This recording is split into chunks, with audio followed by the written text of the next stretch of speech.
Hey guys, ಎಲ್ಲರಿಗೂ ನಮಸ್ಕಾರ. ಇವತ್ತಿನ ಒಂದು ವಿಡಿಯೋದಲ್ಲಿ ತುಂಬಾ ಜನ ಬಂದು SSLC ವಿದ್ಯಾರ್ಥಿಗಳು ಏನನ್ನ ಅಪ್ಡೇಟ್ ಬಂದಿದೆಯಾ ಅಂತ ಹೇಳ್ಬಿಟ್ಟು ಕೇಳ್ತಿದ್ರೆ, ಇವತ್ತಿನ ಒಂದು ವಿಡಿಯೋದಲ್ಲಿ ಕಂಪ್ಲೀಟ್ ಇನ್ಫಾರ್ಮೇಶನ್ ತಿಳಿಸ್ಕೊಡ್ತೀನಿ. ಇನ್ನ ಚಾನಲ್ಗೆ ಸಬ್ಸ್ಕ್ರೈಬ್ ಮಾಡ್ಕೊಂಡಿಲ್ಲ ಅಂದ್ರೆ ಸಬ್ಸ್ಕ್ರೈಬ್ ಮಾಡ್ಕೊಂಡು ಪಕ್ಕದಲ್ಲಿರುವಂತ ಒಂದು ಬೆಲ್ ಐಕಾನ್ ಕ್ಲಿಕ್ ಮಾಡೋದು ಮರಿಬೇಡಿ. ಬನ್ನಿ ವಿಡಿಯೋನ ಸ್ಟಾರ್ಟ್ ಮಾಡೋಣ ಅಂತೆ. ಸೊ ವಿಡಿಯೋ ಸ್ಟಾರ್ಟ್ ಮಾಡೋಕ್ಕಿಂತ ಮುಂಚೆ ನಾವು ಪಾಸಿಂಗ್ ಪ್ಯಾಕೇಜ್ ನ ಪ್ರೊವೈಡ್ ಮಾಡ್ತಿದೀವಿ. ಒಂದ್ ವೇಳೆ ನಿಮ್ಗೆ ಏನಾರ ಬೇಕು ಅಂತ ಹೇಳೋದಾದ್ರೆ ಬಂದು ಮೆಸೇಜ್ ಮಾಡ್ಬೋದು. ಜಸ್ಟ್ 50 ರೂಪಾಯಿ ಮಾತ್ರ. ಕನ್ನಡ ಮೀಡಿಯಂ ಮತ್ತೆ ಇಂಗ್ಲಿಷ್ ಮೀಡಿಯಂ ಅವೈಲಬಿಲಿಟಿ ಆಗಿದೆ. ಸೊ ತುಂಬಾ ಜನಕ್ಕೆ ಯೂಸ್ ಆಗುತ್ತೆ. ಯಾರೆಲ್ಲ ಫೇಲ್ ಆಗ್ತೀರಾ ಅಂತ ಹೇಳಿ ನಿಮಗೆ ಗೊತ್ತಾಗ್ತಿದೆ ಅಂತ ಹೇಳಿದ್ರೆ ಬಂದು ಮೆಸೇಜ್ ಮಾಡಿ. ಎಲ್ಲರಿಗೂ ಕೂಡ ಯೂಸ್ ಆಗುವಂತ ಈ ಒಂದು ಪಾಸಿಂಗ್ ಪ್ಯಾಕೇಜ್ ಜಸ್ಟ್ 50 ರೂಪಾಯಿ ಮಾತ್ರ. ಇವಾಗಲೇ ಬಂದು ಮೆಸೇಜ್ ಮಾಡಿ. ಸೊ ಮೊದಲನೇದಾಗಿ SSLC ವಿದ್ಯಾರ್ಥಿಗಳಿಗೆ ಒಂದು ಗುಡ್ ನ್ಯೂಸ್ ಇದೆ, ಒಂದು ಬ್ಯಾಡ್ ನ್ಯೂಸ್. ಸೊ ಯಾರಿಗೆ ಬ್ಯಾಡ್ ನ್ಯೂಸ್ ಅಂದ್ರೆ, ಇವಾಗ ಎಕ್ಸಾಮ್ ನಲ್ಲಿ ಹಿಂದಿ ಸಬ್ಜೆಕ್ಟ್ ನ ಯಾರೆಲ್ಲ ಚೆನ್ನಾಗಿ ಬರ್ದಿಲ್ಲ ನೋಡಿ, ಅವ್ರಿಗೆ ಬ್ಯಾಡ್ ನ್ಯೂಸ್ ಅಂತಾನೆ ಹೇಳ್ಬೋದು. ಏನಕ್ಕಪ್ಪ ಅಂದ್ರೆ, ಇವಾಗ ಏನ್ ಗ್ರೇಡ್ ಮಾರ್ಕ್ಸ್ ಅಂತ ಹೇಳ್ಬಿಟ್ಟು ಹಿಂದಿ ಕೊಟ್ಟಿದ್ರು ನೋಡಿ, ಅದು ಕೋರ್ಟ್ ಬಂದ್ಬಿಟ್ಟು ರಿಜೆಕ್ಟ್ ಮಾಡಿದೆ ಅಂತಾನೆ ಹೇಳ್ಬೋದು. ಹಿನ್ನಡೆ ಸಿಕ್ಕಿದೆ. ಅದಕ್ಕೆ ಯಾವುದೇ ಕಾರಣಕ್ಕೂ ಗ್ರೇಡ್ ಇಲ್ಲ ಈ ಸತಿ. ನಿಮಗೆ ಮಾರ್ಕ್ಸೇ ಕೌಂಟ್ ಆಗುತ್ತೆ 625ಗೆ. ಏನು 525 ಇಟ್ಟಿದ್ರು ನೋಡಿ, ಅದನ್ನ 625 ಮಾಡಿದ್ದಾರೆ ಅಂತಾನೆ ಹೇಳ್ಬೋದು. Grade A grade, B grade, C grade ಅಂತ ಹೇಳ್ಬಿಟ್ಟು ಹಿಂದಿ ಸಬ್ಜೆಕ್ಟ್ಗೆ ಏನು ಇಟ್ಟಿದ್ರು ಅದನ್ನ ತೆಗೆದು ಬಿಸಾಕಿದ್ದಾರೆ. ಇವಾಗ ಏನಿದ್ರು ಕೂಡ 625ಗೆ ಟೋಟಲ್ ಮಾರ್ಕ್ಸ್ಗೆ ಕವರ್ ಆಗುತ್ತೆ ಅಂತಾನೆ ಹೇಳ್ಬೋದು. ಯಾರೆಲ್ಲ ಹಿಂದಿ ಸಬ್ಜೆಕ್ಟ್ ಚೆನ್ನಾಗಿ ಬರ್ತಿದ್ದೀರಾ ಅವ್ರಿಗೊಂದು ಗುಡ್ ನ್ಯೂಸ್ ಅಂತಾನೆ ಹೇಳ್ಬೋದು. ಏನಕ್ಕೆ ಒಂದು ಆದೇಶ ತಗೊಂಬಂದ್ರು ಅಂದ್ರೆ, ಇವಾಗ ಏನನ್ನ IAS, IPS ಅಥವಾ ಏನೋ ಒಂದು ಸೆಂಟ್ರಲ್ ಗೌರ್ಮೆಂಟ್ ಎಕ್ಸಾಮ್ಸ್ಗಳಿಗೆ ನೀವು ಪ್ರಿಪರೇಷನ್ ಮಾಡ್ಕೊಂತಿದ್ದೀರಾ ಅಂದ್ರೆ ಅಲ್ಲಿ ಹಿಂದಿ ಸಬ್ಜೆಕ್ಟ್ಗಳು ಬರುತ್ತೆ.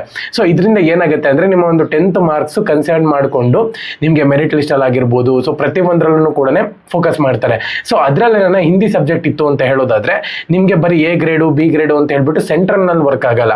ಅಲ್ಲಿ ಮಾರ್ಕ್ಸ್ ಮೇಲೆ ಬೇಸಿಸ್ ಮೇಲೆ ತಗೊಂತಾರೆ. ಸೊ ಹಂಗಾಗಿನೇ ನಿಮ್ಮ ಒಂದು ಫ್ಯೂಚರ್ಗೆ ಏನು ಪ್ರಾಬ್ಲಮ್ ಆಗಬಾರ್ದು ಅಂತ ಹೇಳ್ಬಿಟ್ಟು ಕೋರ್ಟ್ ಅವ್ರು ಏನ್ ಮಾಡಿದ್ದಾರೆ ಅಂದ್ರೆ, ಇವಾಗ ಹೆಂಗಿದ್ರು ನೀವು ಪ್ರಿಪರೇಷನ್ ಮಾಡ್ಕೊಂಡಿದ್ದೀರಾ, ಎಕ್ಸಾಮು ಕೂಡ ಬರ್ದಿದ್ದೀರಾ, ನೀವೆಲ್ಲ ಚೆನ್ನಾಗಿ ಬರ್ದಿದ್ದೀರಾ ಅಂತ ಹೇಳಿ ನಮಗೆ ಗೊತ್ತು. ಸೊ ಹಾಗಾಗಿ ಈ ಸತಿ ಮಾರ್ಕ್ಸೇ ಕೊಟ್ಬಿಡೋಣ ಅಂತ ಹೇಳ್ಬಿಟ್ಟು ಅದಕ್ಕೆ ಹಿನ್ನಡೆ ಸಿಕ್ಕಿದೆ ಅಂತಲೇ ಹೇಳ್ಬೋದು. ಮಾರ್ಕ್ಸೇ ಕೊಡ್ತಾರೆ, ಇವಾಗ ಗ್ರೇಡ್ ಅಂತ ಏನೂ ಇಲ್ಲ. ಸೊ ಇವಾಗ ಏನು ಸರ್ಕಾರದವರು ಮಕ್ಕಳು ತಲೆ ಕೆಡ್ಸೋಕ್ಕೆ ಇದು ಮಾಡಿಬಿಟ್ಟಿದೆ. ಏನಕ್ಕಪ್ಪ ಅಂದರೆ, ಮೊದಲೇ ಗ್ರೇಡ್ ಗ್ರೇಡ್ ಗ್ರೇಡ್ ಅಂತ ಹೇಳ್ಬಿಟ್ಟು ಇದು ಮಾಡಿದ್ದಾರೆ. ತುಂಬ ಜನ ಚೆನ್ನಾಗಿ ಬರ್ದಿದ್ದಾರೆ, ಕೆಲವೊಬ್ರು ಗ್ರೇಡೇ ಅಲ್ವಾ ಅಂತ ಹೇಳ್ಬಿಟ್ಟು ಏನು ಓದಿಲ್ದಿರನೇ ಹೆಂಗನಂಗೆ ಬರ್ದಿರ್ತಾರೆ. ಸೊ ಈ ಥರನೂ ಕೂಡ ಆಗಬಹುದು. ಸೊ ಹಂಗಾಗಿನೇ ಏನೋ ಮಾಡೋಕ್ಕಿಂತ ಮುಂಚೆ ವರ್ಷದ ಹಿಂದೆನೇ ಹೇಳ್ಬಿಟ್ಟು ಮಾಡಿ. ಸೊ ಇದರಿಂದ ಏನಾಗುತ್ತೆ ಅಂದರೆ, ಮಕ್ಕಳು ಓದೋದ್ರಲ್ಲಿ ಯಾವುದೇ ಎಫೆಕ್ಟ್ ಆಗಬಾರ್ದು. ಸೊ ಹಂಗಾಗಿನೇ ಏನಕ್ಕಪ್ಪ ಅಂದರೆ, ಇವಾಗ ನೀವು ಎಕ್ಸಾಮ್ ಆದಮೇಲೆ ಕೌಂಟ್ ಮಾಡ್ತೀವಿ ಅಂತ ಹೇಳಿದ್ರೆ ಕೆಲವೊಬ್ರು ಚೆನ್ನಾಗಿ ಬರ್ದಿರಲ್ಲ. ಸೊ ಇದರಿಂದ ಏನಾಗುತ್ತೆ ಅಂದರೆ, ಅವರ ಒಂದು ರಿಸಲ್ಟ್ ಮೇಲೆ ಯಾವುದೇ ಪರಿಣಾಮ ಬೀಳಬಾರ್ದು. ಸೊ ಹಂಗಾಗಿನೇ ನೀವು ಏನಾರ ಮಾಡಿ, ವರ್ಷದ ಹಿಂದೆ ಮಾಡಿ, ರಿಸಲ್ಟ್ ಹಿಂದೆ ಮಾಡಿ, ಎಕ್ಸಾಮ್ ಹಿಂದೆ ಮಾಡಿ, ಏನನ್ನ ಮಾಡಲಿ ಅದು ಕಂಪ್ಲೀಟ್ ಆಗಿ ಆಗಬೇಕು.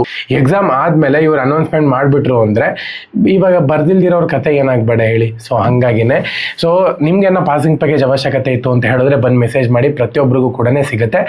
ಒಂದು ವೇಳೆ ನೀವೇನೋ ಫೇಲ್ ಆಗ್ತೀರಾ ಅಂತ ಹೇಳಿ ಅನ್ಕೊಂಡಿದ್ದೀರಾ ಅಂದರೆ ಓಕೆನಾ. ಚಾನಲ್ಗೆ ಸಬ್ಸ್ಕ್ರೈಬ್ ಮಾಡಿಕೊಂಡು ಬೆಲ್ ಐಕಾನ ಕ್ಲಿಕ್ ಮಾಡೋದು ಮರಿಬೇಡಿ. ಇನ್ನೊಂದು 5-6 ದಿವಸ ಅಷ್ಟೇ ರಿಸಲ್ಟ್ ಬರೋದಿದ್ದೆಲ್ಲ ಕೆಡ್ಸ್ಕೊಳಕ್ಕೆ ಹೋಗ್ಬಿಡಿ. ಜೈ ಹಿಂದ್, ಒಂದೇ ಮಾತರಂ.